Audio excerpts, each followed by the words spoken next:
Today we're going to go over a full and complete walkthrough of the Ninja Extractor from ESteam, because that is one of the most common machines that we are using in our Mr. Steam franchise. We've been using this machine from day one, the Ninja Classic. We've had great results with it. We're going to show you just a quick walkthrough in this video of what to do on the job site, how to fill water, how to dump water, how to make things quicker for you, a couple troubleshooting options in case you get stuck out in the field. Okay, so the Ninja 200 is just one of the many different machines offered by ESteam. For example, here's a Ninja 1200.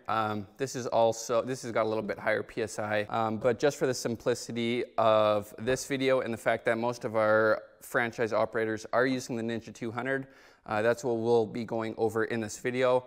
We'll do a quick breakdown, and let's start from the top here. So very quickly, you look at this machine from the side, you have your black tank. All of this component here is all going to be fresh water. So black tank, all your fresh water sits in this top part. This second part, this whole blue area, this is all going to be your wastewater tank. So this is going to be where all that dirty water gets sucked up while you're cleaning. It's going to end up in this tank and eventually going to come out here when you're dumping. But clean water, fresh water, and underneath here where you see the second line, this component, everything on this bottom box, that's where all the electronics of the machine will sit. So I'll break this open real quick and then we can go in, dive inside. We just flipped these clips off, opened it from halfway. Now we're into the inner workings of the machine. So starting off right away, we see that the only thing, ignore these parts. I had a pump swap originally, so I swapped this pump out. I had a repeat pump. It was pretty loud though, so I just went to the direct on-demand pump. So this is the Ninja 200D model. It stands for 200 diaphragm, what I have switched over to now. But anyways, so when we look at the top here, we have only two lines connecting us here through this machine. This thicker one, that's going to be your vacuum hose. And this thinner one, clear one, that is going to be your freshwater hose. So like I said, remember, black, fresh water, blue, dirty water.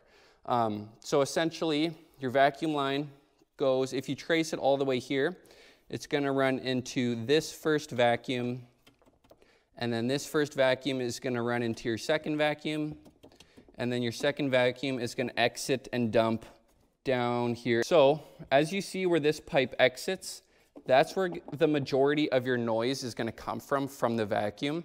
So as you're cleaning, what we like to do is either throw a foam insert somewhere underneath the machine right here. We also like to throw in towels, anything that might help deaden the sound. The pump, however, is a little bit different. So we have our fresh water coming in. So as we fill the machine, I'll show you guys that in a little bit. It comes into our pump, the pump pressurizes it, and then it's going to kick it out to this blue hose and kick it out to the front of our machine. And that's where we're going to connect our wand, our water hoses, all that stuff, which I'll give you guys a bit of a walkthrough later. But these pumps, especially lately, there's been a couple issues with them from ESteam. For example, you might run into issues like the pump is leaking, the pump is dripping water completely by, or it's not even pressurizing. Even if you can get a warranty on it or you have a warranty, that's probably your best bet. The last component is this little fan here that sits to the back. It just blows hot air from this cabin where all of the electronics are back out of the machine. Keeps it nice and cool. Okay, the only other thing I'll let you guys know about is these key clamps we have on here. So when you get the machine from the factory, it comes with these kind of clamps, but they're just solid. So what we and a couple other franchise owners have done, if we ever run into a staircase where we can't bring the full machine up in one piece, we can actually disconnect these hoses here and here to make two separate pieces to bring up the stairs. Like I mentioned before, we've got black and we've got blue. Black, always fresh water, and you'll be able to tell because inside there's a little screen right in there. That little screen is going to be responsible for filtering out all of your fresh water that you pour in.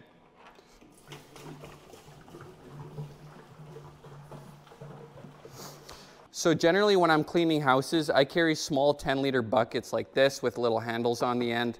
That's what you want to use to fill up machines because you're not really going to be able to fit this underneath someone's bathtub or kitchen sink. The 10-liter pails, you for sure can though. So you want to fill up your water using this. We can go ahead, close the lid, and our water is ready to go. Now that you have the machine all set up and sorted out, our next job is going to be connecting the hoses. And to do that, we'll take both our vacuum hose and our solution line. I have these backwards actually, as you can see. To connect the machine and set it up, really quick, you'll notice that our solution lines have two ends. We have a female quick connect end and a male quick connect end. So for these to connect, you'll have to pull back this clip on the female portion, as you can see there.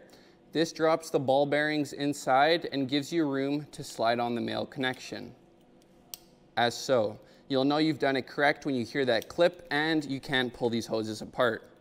To disconnect these hoses, again, pull back on that female end and pull as so. So we'll bring in our machine closer. We'll again see this little area. We'll pull back that female quick connect while at the same time pushing the male end in. Once you hear that click, you know it's all good to go.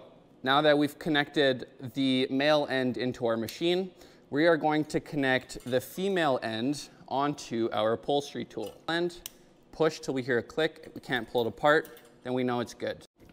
Next, we're going to connect our vacuum lines. Again, this is very, very simple. There's no quick connects in the process of this. It is just quickly a slip and slide on and push the end of that hose cuff as far as you can up the tool. That's going to give you good suction and not come apart as you're cleaning. The next thing you want to keep in mind is that these hose cuffs, they're not permanently attached to this vacuum line.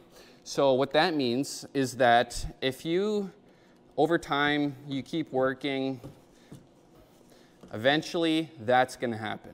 Your hose cuff is going to slide off of your tool and off of your vacuum hose. So to get that back together, simply slide it back on, screw it back up until it locks in place, right there, and now you're good to go. Now we're going to put this down and attach the other end of our vacuum line onto the machine. So we're just going to hold the machine tight and push this vacuum end on as far as it can go. What other people do, so like I just showed you where you can unscrew this blue hose, some people push this hose connection all the way up as far as possible and then let it sit. Instead of pushing this hose on and off each time, they just simply screw on the blue hose onto this white connection. Personally, I don't do that. I like having just the quick push on and off function. It's a lot easier for me. And another tip to getting this hose connection onto the top of the machine is dunking the end of your cuff into your hot water tank. Just dip the end into the water you just poured in there. It'll kind of soften up this material and it makes it a little easier to push onto the machine. This machine, as you can see, this top cracks. It can slide off and it can pull right out. So this is the lid of your machine.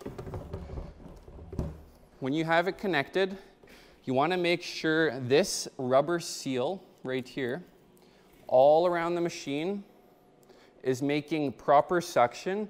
When the machine is running, you should not be able to twist this. I'll show you right now what that looks like.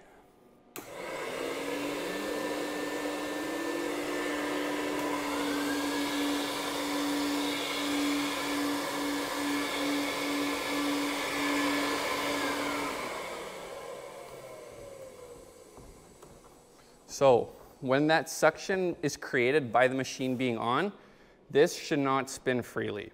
But essentially, now that we have filled water, connected our hoses, connected our water lines and our tool, we are ready to go. So as we look on the side here for our switches, you'll see there's a pump on and off, vacuum number 1 on and off, and vacuum number 2 on and off. On the heater models of this Ninja, there's also going to be a little switch here. That little switch is going to be for your heater. I have a heater mate, which I'll show you guys later how to operate that. But some of these machines come with a heater already built in them. So if you have that, your extra step is once you're here, you've connected everything, then you're going to want to flip on your heat and then you can get going. Again, if you have the heater, you need to make sure the second cord, because you will have 2 electrical cords. Right now, this machine has 1 because we don't have the heater inside. If you do have the heater, you'll have a second electrical cord. You need to plug that in onto a separate circuit to prevent the breaker in the house from flipping.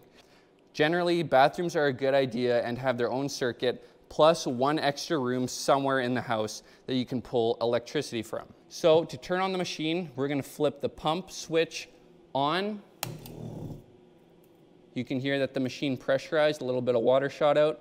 And then we're going to flip vacuum number 1 on and vacuum number 2 on.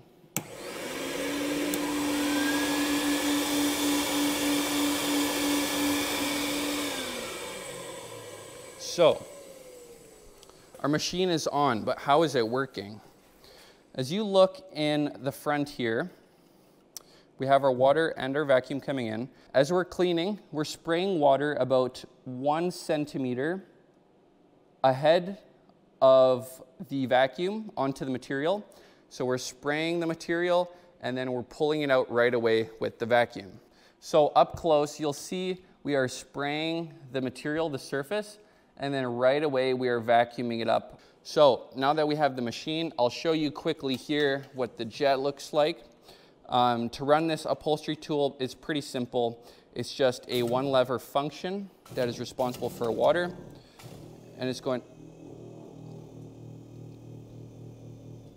So that buzzing that you heard, that'll be a troubleshoot part for later. I'll talk about that a bit later. Keep that in mind.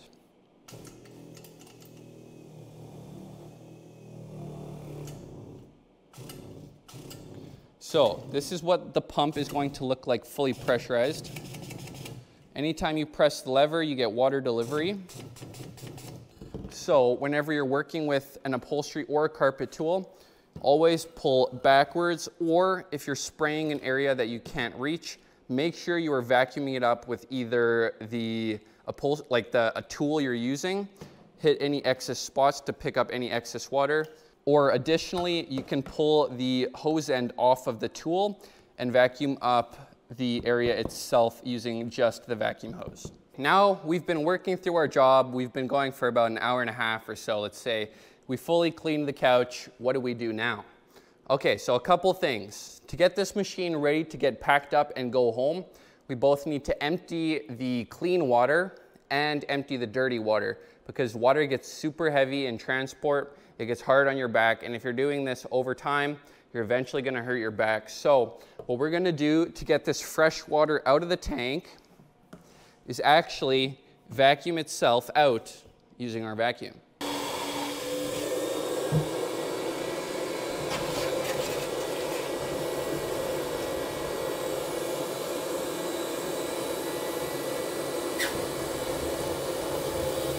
Awesome, so now that we have packed up and put away our water hose, all we have left to do is drain the dirty water on this tank. So if you look inside, bring the light over too, pipe you see coming up, that is actually the vacuum. So as I showed you before, that gray hose, big gray hose that ran in where I took that clamp off, that runs into this neck here. So as the vacuum works, it comes up into this pile here. And if we take off this filter, you can see there's a little white, almost ping pong ball sitting in there. So this is called our float. It is called a float, and that is because once this float once it reaches its maximum, the machine itself will turn off. Once this little ball reaches up here on the filter, as the water picks it up, it'll create a suction and turn off your vacuum completely. So we'll put it up here, I'll show you guys.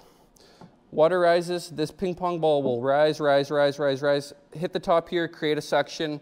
That's when you need to empty out your water. Basically, this float is just a function to turn off the water before it reaches the top of your machine and overfills.